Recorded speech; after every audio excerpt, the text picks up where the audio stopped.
Rasanya macam baru je keluar Honor 7 Pro hari tu kan. Tapi sekarang kita dah keluar yang baru, iaitu Honor 8 Pro. Ini dia dekat tangan saya ni, Honor 8 Pro. Macam nak tengok, okey ke tidak kan? First impression saya bila saya pegang phone ni lah, saya rasa macam bukan pegang Honor, tapi pegang buah. Bukan buah apa, tapi buah apple. Faham kan maksud saya? Sebabnya ialah kali ni dia punya design dia melengkung dia lain sikit tau. Bucu dia tak ada dah tajam. Bucu dia sangatlah lengkung kat sini. Dan kemudian yang ini kita ada button tambahan. Jom kita review. Okey, first kali macam saya cakap tadi tentang design dia. Okey, design dia, kamera dia masih lagi kat tengah lah. Dia tak ubah macam siri-siri dia sebelum ni kan. Tak silap saya pada 6 Pro pun dia kat tengah dah. 7 Pro pun kat tengah. Kali ni 8 Pro pun kat tengah. Cuma saiz dia berbeza-beza lah. Tapi yang ini saya rasa macam design dia beza sikit je kat sini kan. Tapi dia masih lagi identiti untuk Honor Magic series dekat sini. Okey, kemudian lengkungan dia. Seriously saya kata lengkungan dia untuk anda tengok bucu-bucu ni kan, memang rasa macam anda pegang iPhone. Tak percaya? Saya ada iPhone sebelah ni, nampak ni? Kalau anda tengok dia punya bucu kat bahagian tepi ni kan, dia macam lebih kurang sama je dekat sini kan. Signifikan lah katakan. Dan satu benda lagi yang sama dekat sini ialah ni okey, dekat bahagian sini iaitu ni, satu button khas. Okey, dekat iPhone ada, dekat Honor ada. Tapi kita nak bincang bab Honor. Honor panggil ni sebagai AI button, yang mana dia ada banyak fungsi yang dia boleh buat lah. Contohnya macam anda aktifkan AI kat sini, ataupun anda double klik kat sini boleh masuk kamera pun boleh juga kan. Dan anda boleh customize sendiri, itu yang best. Kalau masuk kamera anda boleh zoom in zoom out dekat sini pakai ini pun boleh, ataupun time anda scroll gambar ke apa, anda boleh scroll pakai yang ini. Bagi saya benda tu agak bagus. Cuma saya tak tahu adakah anda akan guna ataupun tidak kan. Bagi anda macam mana tentang AI button ni? Apa kata anda share sikit kat yang bawah, anda suka ataupun tidak. Okey, phone ni dia hadir dengan skrin bersaiz 6.71 inci jenis LTPO OLED 120Hz. Kalau tanya saya, dia tak ada masalah dari segi skrin. Memang cantik, walaupun disebabkan dekat bahagian tepi dia lengkuk sikit, jadi anda tak nampak lah full kat sini tau skrin. Selalu kalau petak ni dia dah macam ada 4 sagi kat sini, nampak lah full kan. Iaitulah dia macam kurang sikit, dia macam agak cacat sikit UI dia. Tapi itu benda yang sikit je lah bagi saya kan. Sebab kalau saya tengok pada iPhone kan, dia memang bucu dia macam tu juga. Dan saya pun bila tengok lama-lama macam cacat sikit. Cuma tu lah, dia kawal padding antara dia punya frame ni dengan dia punya tulisan tu. Itu je yang nampak pelik tak pelik je. Dan apa yang menarik tentang kita punya Honor Magic 8 Pro ni lah, dia hadir dengan kecerahan sehingga 6000 nits. Nits tu apa? Nilai nits ni bila lebih tinggi, lebih cerah tau. Sehingga 6000 tu maksudnya bila anda di bawah cahaya matahari tu, sesetengah phone kalau sekitar dalam 2000-3000 nits, dia macam nampak tak nampak, gelap-gelap kan. Nak main game memang tak nampak lah kan. Tapi 6000 nits ni memang sangat terang dia punya cahaya dia kat sini. Bila anda guna bawah cahaya matahari tu bukanlah masalah pun. Itu dari segi rekaan dan juga skrin ni lah. Saya boleh katakan sangat simple, memang rasa macam buah dekat sini. Dan kalau tanya saya selesa ataupun tidak, bagi saya selesa phone ni. Sebab saya dah gunalah iPhone 70 Pro Max ni. Tapi 70 Pro Max ni apa yang macam dia buka dah flash je. Dia punya saiz dia, bagi saya untuk Pro Max ni, dia macam lebih lebar sedikit tau. Nak kata beza banyak, dia tak banyak sangat. Tapi bila saya dah main ML, saya rasa macam struggle untuk kawal jari. Kalau versi Pro tu okey lah sikit. Yang Pro tu dia tak besar sangat. Tapi itulah, kalau anda dah biasa tak ada masalah kan. Sebab saya ni jari yang agak besar sikit lah. Phone-phone comel ni susah sikit saya nak pakai. Tapi ini dia lebar sikit, okey. Jadi dia tak berapa sesuai dengan saya lah. Saya tak pastilah kepada anda yang dah guna iPhone 70 Pro Max ni dengan sizing macam ni, anda rasa okey ataupun tak? Anda selesa ke tak sebenarnya kan? Sebab iPhone ni datang pula dengan casing-casing yang tebal kan, yang mana bagi saya macam sangat bulky lah bila pegang. Tak tahulah, anda komen lah kat bahagian bawah. Jadi kita nak bincang bab prestasi. Macam biasa kalau Honor keluarkan smartphone, dia akan gunakan flagship level punya chipset. Jadi kita bincang bab prestasi pula kali ni kan. Okey, untuk Honor Magic 8 Pro ni macam biasa dia akan guna latest punya lah daripada Snapdragon kan. Kali ni dia menggunakan Snapdragon 8 Elite Gen 5. Okey, jangan terkeliru dengan 8 Gen 5 iaitu pun latest juga. Tapi 8 Gen 5 ni dia bawah sikit. 8 Elite Gen 5 ni dia atas lagi. Dia lebih powerful kat sini. Jadi jangan pelik, nama dia Gen 5 juga. Cuma ada Elite dengan tak ada Elite. Elite lebih power, tak ada Elite tu tak berapa power sangat. Tapi mesti lagi dalam flagship lah. Setakat saya guna tak adalah lagi-lagi kan. Biasalah untuk sebuah kelas flagship. Cumanya dekat sini ada benda yang lebih menarik, iaitu bila anda guna kat sini dia hadir dengan Magic OS 10. Okey, apa kelebihan Magic OS 10? Benda baru yang dia buat dekat sini ialah dia implementkan UI transparent. UI yang bila anda tengok kat sini dia macam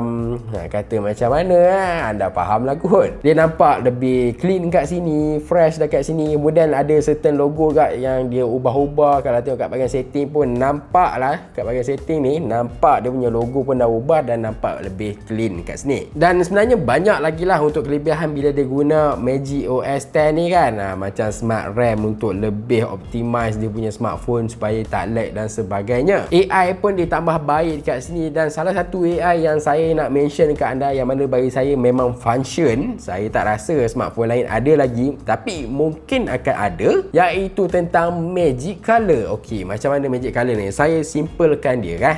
Contohlah anda pergi scroll Instagram ke kan, anda tengok gambar-gambar siapa-siapa yang upload kan, anda tengok kadang-kadang dia ada satu tona warna yang anda rasa anda suka. Mungkin dia tangkap pada smartphone lain yang gunakan Leica ke, Zeiss ke, kamera kan. Dia ada sensor-sensor dan ada warna-warna dia. Jadi warna-warna tu anda boleh tiru gunakan AI ni.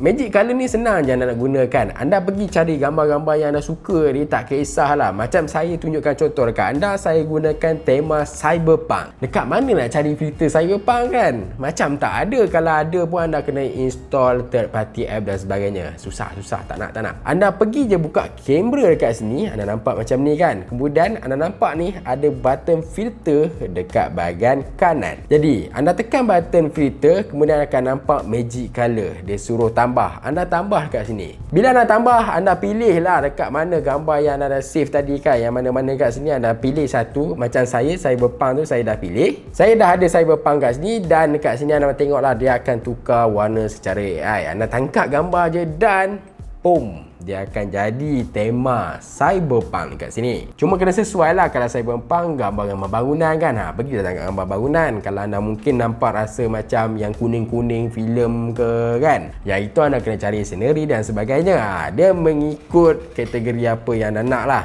Jangan cyberpunk anda test kat muka orang, dia macam jadi tak jadilah. Boleh tu boleh, tapi tak berapa ngam. Okay? So bila ada benda ni dekat sini, anda tak perlu lagi lah cari kamera Zeiss ke kan, Leica ke apa ke, smartphone yang ada sensor-sensor macam ni yang collab tu kan. Kebanyakan yang collab ni dari segi warna dia lah. Jadi kalau anda nak vibe warna tu, anda just boleh collect je mana-mana data, mana-mana gambar, anda try bubuh dekat AI ni. So kita dah sembang banyak pula bab kamera. Jadi kamera ni macam mana, cantik ke tidak ke, dan apa yang menarik sangat tentang kamera dia? Jadi dia hadir dengan 3 kamera setup. 50MP untuk kamera utama dia dengan OIS. Kemudian dia ada 200MP untuk periscope, telefoto, dan 50MP ultra wide. Anda bertengoklah contoh-contoh yang saya dah letak kat sini. Anda boleh komen sendiri macam mana kualiti dia dan tangkapan ni. Saya main snap je, bukanlah perlukan sesuatu yang profesional ataupun aksesori tambahan. Saya pun tak ada editing tambahan kat sini. Mungkin kalau saya guna pun saya gunakan AI tadi. Cumanya kalau anda tengok, kualiti dia nampak bagus lah kat sini kan. Dari segi warna dia kat sini, kemudian dari segi dia punya fokus dia kat sini, dan juga detail dekat sini. Cuma sejujurnya apa yang saya suka dekat phone ni lah tentang telefoto dia. Bukan disebabkan 200MP, tapi disebabkan telefoto dia tak pecah. Okey, kadang-kadang kan saya rasa macam saya duduk sini, saya nak zoom tapi saya nak dapat tangkapan yang cantik, tak nak ada macam noise ke apa kan. Saya cuba zoom, dan dia punya zoom tu dengan kualiti asalnya bagi saya macam tak jauh beza pun. Memang nampak sangat cantik. Saya memang suka dengan telefoto dia. Bahkan saya guna telefoto yang ada kat iPhone, tak boleh lawan lah.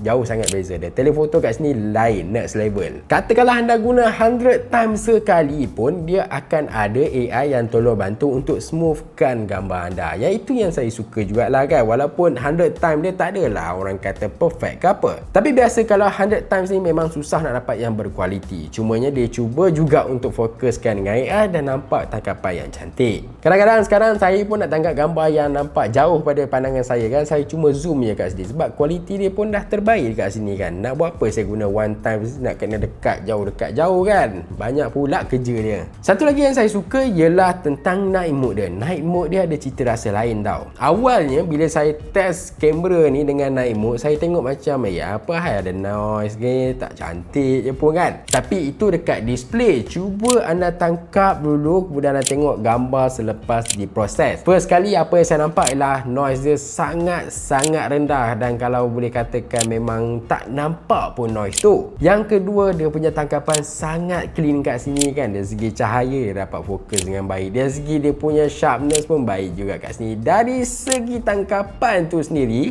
overall saya tengok untuk night mode ni memang perfect untuk smartphone lah. Saya tak kata nak banding dengan kamera lain, tapi dari segi smartphone untuk night mode saya berkatakan ini antara yang terbaik. Saya juga ada sediakan dekat anda contoh-contoh untuk tangkapan malam. Anda boleh nilaikan sendiri kan. Kalau saya nak tipu pun tak berbaloi, sebab bagi saya night mode untuk sesetengah flagship ada yang agak hancur walaupun dia ada nama yang agak baik kan.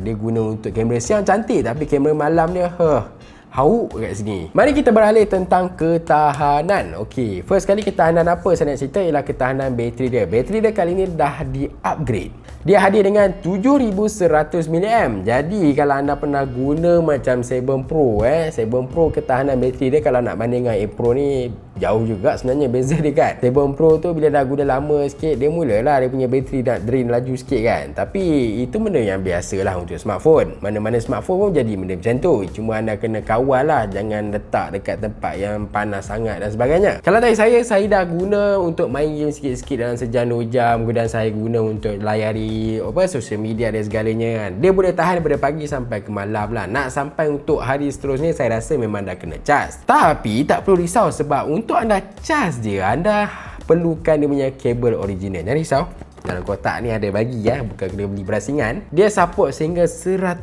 watt fast charging. 100 watt tu saya rasa tak sampai 45 minit pun dia dapat cas penuh dekat sini. Kalau nak guna wireless pun boleh 80 watt. Tengok laju tak? Besar tak watt yang boleh masuk kat sini kan. Dan tanya saya rasa tak ada masalah pun. Cas sekejap je kat sini kan.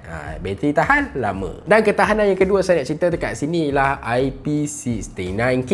Saya rasa ramai yang tahu IP69K ni apa kan. Pernah diperkenalkan oleh owner sendiri, iaitu dekat Honor X90, yang mana dia kalis jatuh, kalis debu, kalis percikan air, masuk air boleh, dan dia boleh tahan kalau dalam kolam masjid tu selama setahun. Dan benda tu diimplement sama dekat kita punya Honor Magic 8 Pro. Itu yang saya rasa memang perfect kat sini lah. Kalau tak risau tenggelam ke apa kan, terendam ke setahun, jangan risau, anda juga di cover dengan warranty kalau masuk air. Tak banyak jenama boleh buat macam ni, tapi antara jenama yang boleh buat Honor lah buat sekarang. Dan Honor hanya ada 2 device yang support IP69K buat sekarang, iaitu Honor Magic 8 Pro dan juga Honor X90.